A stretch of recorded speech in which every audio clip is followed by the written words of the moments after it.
제가 어머니날 설교를 준비할 때마다 저는 어머님과 아버님에게 지난 1년간 잘해왔는가 다시 생각해 보게 됩니다. 그러면 여지없이 늘 제 자신이 너무나도 부끄러워요. 앞에 나와서 부모님에 대해서 설교를 하는데 정작 제 자신은 말씀과 너무나도 거리가 멀어 있는 자신 때문인 것입니다. 이재철 목사님이 자신의 책에서 이런 내용을 인용했습니다. TV에서 효를 주제로 대담하는 내용인데 국문학자 김열규 교수에게 사회자가 효에 대해서 물은 겁니다. 그러니까 그 교수님이 이렇게 대답했습니다. 우리 세대는 소위 자기 자신의 출세를 위하여 고향을 등지고 부모를 버렸던 최초의 세대입니다. 이런 내가 과연 오늘 이 자리에서 효에 대해서 이야기할 자격이 있는지 두렵습니다. 지금 현재 청년들의 부모인 60대 분들, 60대인 분들은 이 교수님의 말처럼 자신을 위해서 고향과 부모를 등졌던 이 땅의 첫 세대인 것입니다. 다시 말해서 본의 아니게 부모를 제대로 공경하지 못했던 첫 세대인 것입니다. 저도 이 교수님의 말에 한번 생각해 봤습니다. 20살 때부터 기숙사 생활하고 공부를 위해서 유학 생활하고 또 사역을 위해서 미국에서 정착하면서 살아가면서 어떻게 보면 본의 아니게 고향을 등지고 일찍이 부모를 떠나서 등져야 했습니다. 늘 자식을 위해서 뒷바라지하기 위해서 아끼고 스스로는 쓸 것도 많겠지만 아끼고 지원해주고 기도하고 조언해주며 하지만 저는 늘 받기만 했지 내 쪽에서는 참다운 공격이 없는 것에 대해서 송구스러운 마음, 안타까움, 죄송한 마음, 부끄러운 마음 이런 걸로 가득 차 있습니다. 많은 부모님들이 그로 인해서 느끼는 감정일 수 있습니다. 자녀들을 다 키워놨더니 마치 오리 새끼들이 제 갈 길로 갔듯이 부모들의 마음은 텅 빈 공간이 되어버리는 것입니다. 자신의 가야 할 길과 자기 출세를 위해서 부모를 떠나 자녀들이 그런 자녀들이 항상 뒤늦게 깨닫는 것입니다. 뒤늦게. 셰익스피어의 그 문학이 가장 이렇게 많이 유명한데 대부분 작품의 메시지가 이렇습니다. 비극의 주인공들이 모든 것을 너무 늦게야 깨달아서 그렇게 된 비극적 결말과 상황이 우리를 늘 슬프게 한다. 너무 늦게 깨닫는 거예요. 소중한 것을 너무 늦게 깨닫고 진실한 것을 너무 늦게 깨닫고 내가 바라봐야 될 것을 너무 늦게 깨닫고 너무 늦게 깨달아서 부모에게 공경과 효를 못하게 된 자녀들의 고백이요 참으로 많습니다. 이런 이야기가 있죠. 아이들이 10대가 되면요 부모님이 슈퍼맨이 아니라는 것을 이제 깨닫습니다. 모르는 것도 많고 못하는 것도 많은 것을 보게 되는 거예요. 10대의 어린 소녀들의 눈에는. 또 20대에게는요 어머니는 아무것도 모르는 존재가 됩니다. 30대가 되어서 아이를 낳게 기르다 보면요 어머니의 말씀 중에 가끔 맞는 말도 있더라 이렇게 평가를 하게 됩니다. 40대가 되면 어머니 말씀 중에는 귀담아 들을 만한 이야기가 많다고 여깁니다. 50대에는 이럴 때 어머니라면 어떤 결정을 내리실까 생각하게 된다고 합니다. 이윽고 60대가 되면 어머니의 말씀이 다 맞습니다 라고 고백합니다. 그러나 그때 그의 어머니는 더 이상 이 땅에 존재하지 않게 됩니다. 자녀된 우리들은요 어머니의 행동과 생각, 조언 등을 너무나도 늦게 깨닫습니다. 소설의 주인공의 말처럼 똑같습니다. 너무 늦게 깨달아요. 너무 늦게. 제가 초등학교 5학년 때 일입니다. 그때 당시 40대 후반의 담임 선생님이 굉장히 수척해진 상태로 변해 있으셔서 놀랬습니다. 늘 당당하고 풍채도 있으신 좋으신 분이 안색이 너무나도 안 좋은 거예요. 선생님이 입을 열어서 앞에서 이렇게 말합니다. 지난주에 본인의 아버지가 70대 초반에 돌아가셨다는 말을 전해주었습니다. 선생님 자신은 아버지의 빠른 죽음에 대해서 생각조차 못했고 못다한 효를 다해서 이제 앞으로 남은 인생을 살 것을 다짐해 왔었다고 합니다. 그러나 이미 그 아버지는 없는 거예요. 너무나도 늦게 깨달았다면서 저희 학생들에게 우시면서 이렇게 말해줬습니다. 너희들 늦기 전에 부모님에게 정말 잘해야 된다. 선생님이 눈물을 흘리면서, 눈물도 한 방울도 안 흘렸던 한 선생님이, 등치도 너무 좋으신 그 선생님이 그렇게 애잔하게 말씀하시는 거 보면서 정말 딱한 마음이 들었습니다. 하지만 그 당시 제가 초등학교 5학년인 제가 그때 당시에 그 말이 제대로 들어왔겠습니까? 안 들어옵니다. 안 들어와요. 안 들어와요. 아직 저희 부모님은요, 너무나도 젊고 건강하시고 효도는 나중의 일이라고만 여겨졌기 때문인 것입니다. 오늘 본문을 보면요, 참으로 신기합니다. 이스라엘 백성들이 이집트의 노예 생활을 400년간을 마치고 이제 해방이 되어서 이제 어느 지역에 정착한 것도 아닙니다. 광야라는 곳에서 이제 앞으로 40년간을 살아가야 되는 것입니다. 근데 이 광야에 도착한 이들이 하나님이 그들에게 하나님의 자녀답게 살기 위해서 말씀 모음을 주십니다. 그게 10계명입니다. 10가지의 계명. 그래서 그 10가지의 계명 중에 첫 번째부터 네 번째 계명이 하나님을 향한 지침, 그리고 5번째부터 10번째까지가 인간과 인간들의 관계에 대한 지침인 것입니다. 그러면 인간과 인간에 대한 지침으로서 주어진 첫 계명이 오늘 본문인 것입니다. 여러분 한번 생각해 보세요. 인간에 대한 지침으로서 무엇이 주어져야 될까요? 광야에서 무엇이 주어져야 될까요? 인간과 인간 사이에서 또 나를 향한 내가 어떻게 살아야 될까? 어떤 것이 가장 제일 1순위로 와야 됩니까?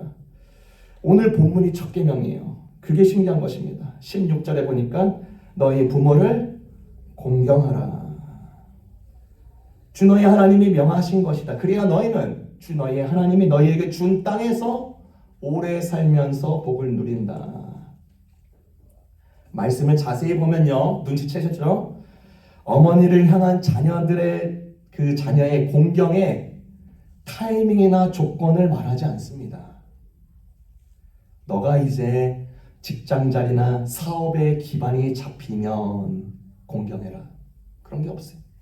너의 어머니가 몸이 편찮으시면, 너의 어머니가 극심한 곤란에 빠졌을 때, 너의 어머니가 부채에 허덕일 때, 너희 어머니가 연세가 60대가 넘었을 때부터 이런 조건이나 한곡을 다 배제하시고 단순히 이렇게 말씀해 주십니다.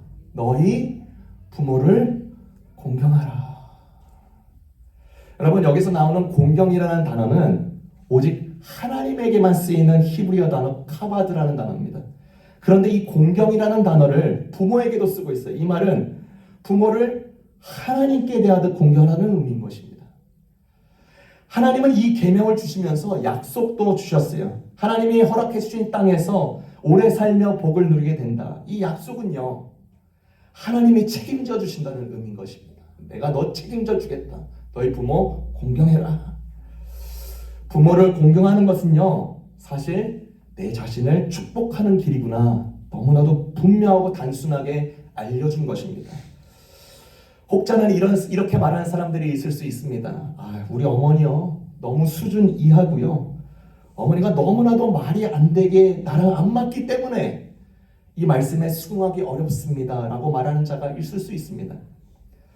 여러분, 어머님들 또한 역시 자식과 똑같은 인간들입니다. 허물도 있을 수 있고요. 흉화물도 있을 수 있고요. 결점도 많을 수 있습니다. 자녀에게 이미 수많은 상처를 주었을 수도 있습니다. 그래도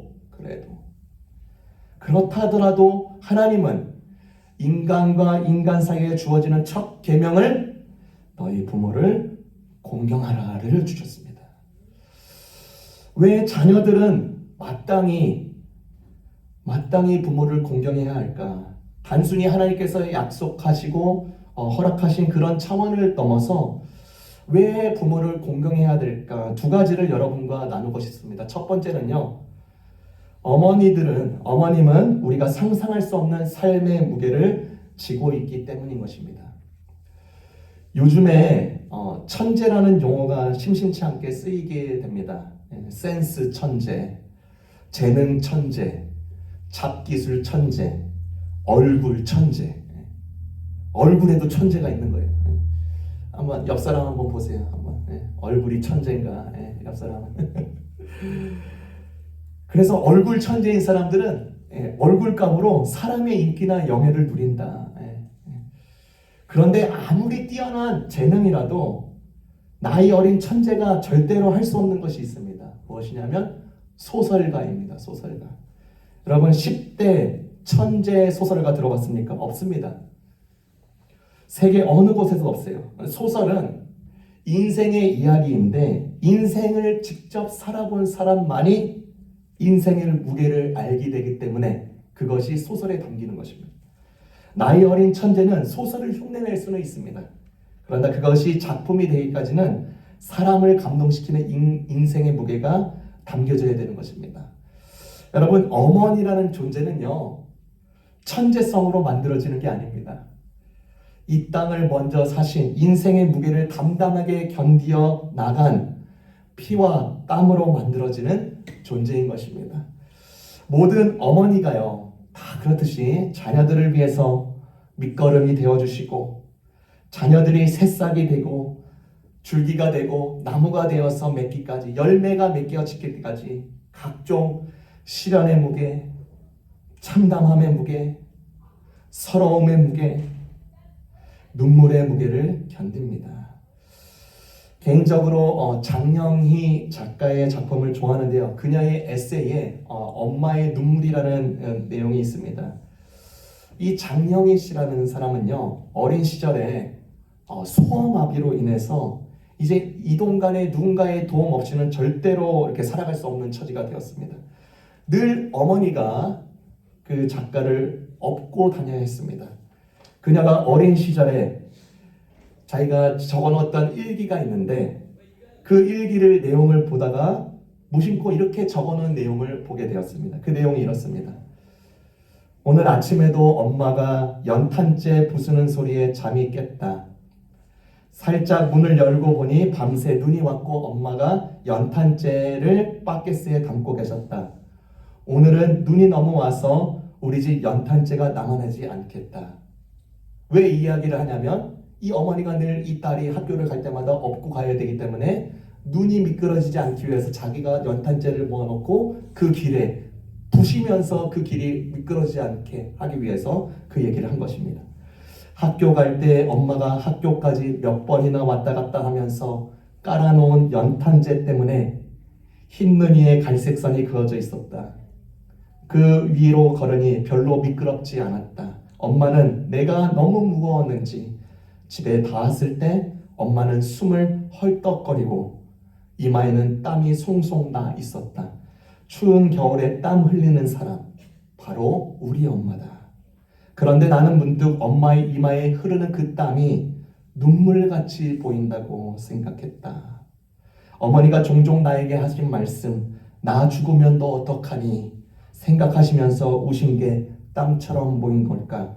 엄마, 20년만 기다려요.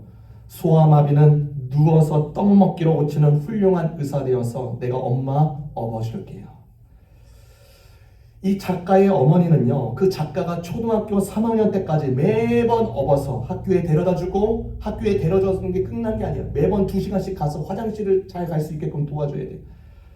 2시간에 한 번씩 학교를 방문해주고 또 퇴교할 때면 또 가야 되고 언제나 조신하고 말 없는 어머니인데 기동력 없는 딸을 위해서 이 세상에 그래도 이 딸이 발 붙이면서 살아갈 수 있도록 마련해 주기 위해서 목숨 바쳐서 싸워야겠다고 생각하면서 모든 무게를 견뎠던 것입니다. 단편적으로 이 한 가정의 사투를 우리가 잠깐 나눴지만 우리에게 큰 울림이 되는 것은 여러 가지 이 모양 저 모양으로 어머니들은, 모든 어머님들은요, 자녀들을 위해서 그렇게 살아오셨고 그렇게 살아오고 계시는 것입니다. 그래서 바닷물이 짠 이유는 다름 아닌 어머니의 눈물이 모여서 된 거라는 이야기도 있듯이 모든 어머니의 삶의 무게는 늘 우리에게 평생 감사고 평생 빚진 마음으로 송구하게끔 하는 것입니다. 그런 이유로 우리의 마땅한 공경을 받으셔야 되는 것입니다. 왜 우리 부모님, 어머니가 공경을 받으셔야 하는가? 왜 하나님처럼 공경해야 되는가? 두 번째로는요, 이 어머니에게는요, 자녀를 향한 창자가 끊어진 듯한 사랑이 있기 때문입니다. 오래전에 한국의 부모님들은 자녀들의 이름을 지을 때 복복자를 많이 넣습니다. 복자, 제가 아는 성모님들은 많아요. 복자, 복순, 순복, 복희, 복령, 우리 교회 대표 복선, 복스러운 자가 되라면서 이름을 그렇게 지어주신 거예요.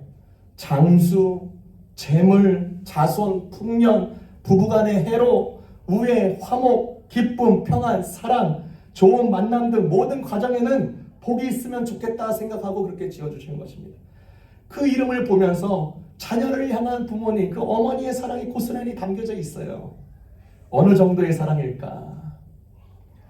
옛날 중국의 제나라 황공이요, 한 번은 황하 상류에서 뱃놀이를 하고 있었습니다.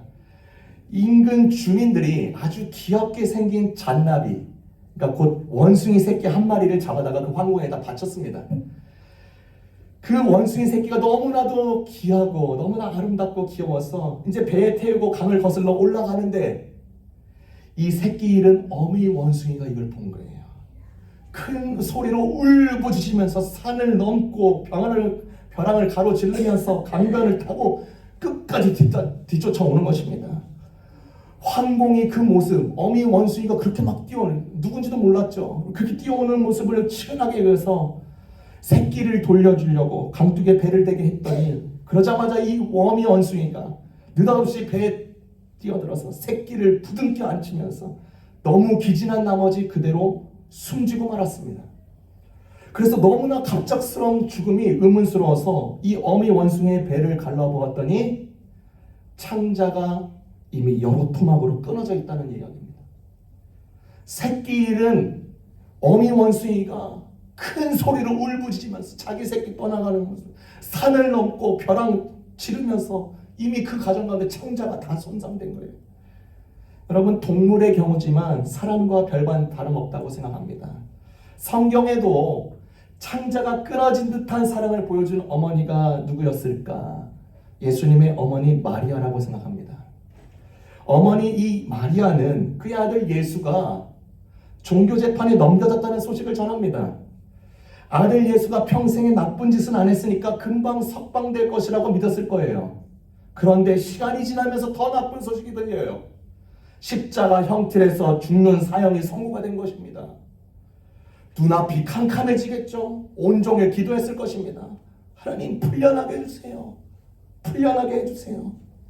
이미 예수의 다른 제자들은요, 무서워서 다 도망갔습니다. 요한과 몇몇 여인들, 그리고 마리아 엄마만 곁을 지켰습니다. 이미 온갖 채찍으로 인해서 몸에 극도로 상한 이 상한 아들 예수가 이제 골고다로 자기의 십자가를 메고 가는 장면을 보게 되는 것입니다. 아들 예수가 십자가에, 골고다에 달리실 때는 정말로 그 어머니의 창자는 뒤틀리고 찢기고 상할 정도로 큰 충격으로 나갔을 것입니다. 재밌는 게 십자가 형장에는요, 예수의 아버지 요셉이 보이지 않습니다. 냉정해서 그런 게 아니겠죠. 아마 속이 너무나도 상하고 그런 아들의 모습을 차마 볼 수가 없는 거예요. 자리를 피했겠죠. 그러나 어머니는 다른 거예요. 어머니는 다르다. 끝까지 아들의 곁을 지킵니다. 창자가 뒤틀리고 상하더라도 그렇게 하는 거예요. 여러분들 중에는 본인의 어머니가 나로 인해서 창자가 찢겨진 경우도 있을 것이고, 혹은 지금 어머니로서 본인의 자녀로 인해서 창자가 뒤틀리고 찢긴 경우도 있을 것입니다. 다 경우가 다르지만 그 모든 과정에는 참된 사랑이 담겨져 있습니다. 끝까지 견뎌주고, 끝까지 지지해주고, 끝까지 기다려주고, 창자가 뒤틀려 끊겨질 때까지 그렇습니다. 창자가 뒤틀리는 순간에 어머니는 무엇을 할까요? 기도하게 됩니다. 기도하게 돼요. 우리 신앙의 어머니들은요, 자녀를 키우면서요, 많이 기도하게 됩니다. 아니, 기도할 수밖에 없습니다. 예. 울고 있는 사람과 함께 울고 있어서 행복합니다. 유정옥 사모님이 쓴 책에 보면요, 자기의 아들 이야기가 나옵니다. 에피소드인데, 이 아들이 군대에 입대했는데 악질 고참을 만난 겁니다. 허구한 날 괴롭혀요. 요즘에야 가혹행위는요, 하면요 철저하게 보고되어서 못합니다. 그런데 예전에는요, 아주 기본적으로 그냥 디폴트 값이었죠. 쉬쉬했습니다. 그 어머니의 아들은요, 어려서부터 천식으로 고생했던 자였습니다.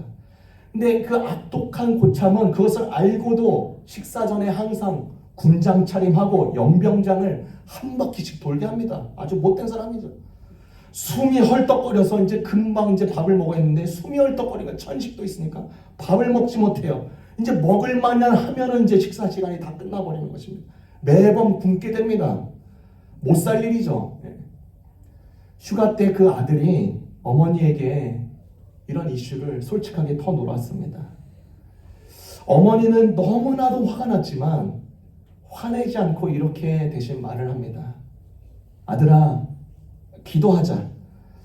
하나님이 도우실 것이야. 절대로 그 선임 대적하지 말아라. 믿음으로 상관에게 순종해라. 내가 너한테 한 가지 약속할게. 네가 연병장 돌 때 나도 기도할게. 2달 후에 편지가 왔습니다. 희망의 메시지가 왔어요. 아들에게 왔어요. 첫 마디가 할렐루야였습니다. 뭐냐면 고참이 고되게 시킨 그 뺑뺑이를 달리기로 해서 자기가 지병처럼 가지고 있었던 천식이 다 낫게 된 거예요. 우리 어머니들의 기도, 그렇죠? 창자가 끊겨질 정도의 강하고 참된 사랑으로 기도하면서 그런 가정 가운데 자녀들은 세워지는 것입니다. 그러므로 자녀들은 행복한 거예요. 자녀된 우리는 우리 어머니, 아버지를 공경한 너무나도 많은 이유들로 넘쳐납니다. 말씀을 맺으면서 어머니날을 맞이하면서 이혜인 작가의 어머니께 드리는 노래로 마치려고 합니다. 어디에 계시든지 사랑으로 흘러 우리에겐 고향의 강이 되는 푸른 어머니, 제 앞길만 가리며 바삐 사는 자식들에게 덜어는 잊혀지면서도 보이지 않게 함께 있는 바람처럼 끝없는 용서로 우리를 감싸는 어머니, 당신의 고통 속에 생명을 받아 이만큼 자라온 날들을 깊이 감사할 줄 모르는 우리의 무례함을 용서하십시오.